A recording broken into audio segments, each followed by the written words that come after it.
Hello বন্ধুরা, কেমন আছো সবাই? সবাইকে দীপাবলির শুভেচ্ছা। চলো আজকে ঘুরে আসি একটা ছোট্ট সুন্দর প্যান্ডেল থেকে। এই প্যান্ডেলটা নিউ টাউনে, এত সুন্দর করেছে। এখানের সাজসজ্জে ছোটোর মধ্যে খুব সুন্দর, সাঁওতালদের একটা থিম নিয়ে এসেছে, খুব সুন্দরভাবে করা হয়েছে।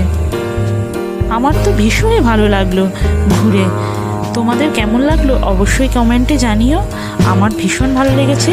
এই যে মায়ের দর্শন করো, আমাদের মা, এরা প্রতিবারের প্যান্ডেল ভীষণ ভালো করে। এবারের প্যান্ডেলটা অনবদ্য, এত সুন্দর, ছোট ছোট কারুকার্যগুলো সত্যি দেখার মতো। সাঁওতালদের এই সুন্দর একটা পরিবেশ একদম অন্যরকম একটা অনুভূতি সৃষ্টি করছিল। তবে আশা করি তোমরা যদি কেউ দেখে থাকো অবশ্যই জানিও এই প্যান্ডেলটা। আবার দেখা হবে নেক্সট কোনো ভিডিওতে। টাটা।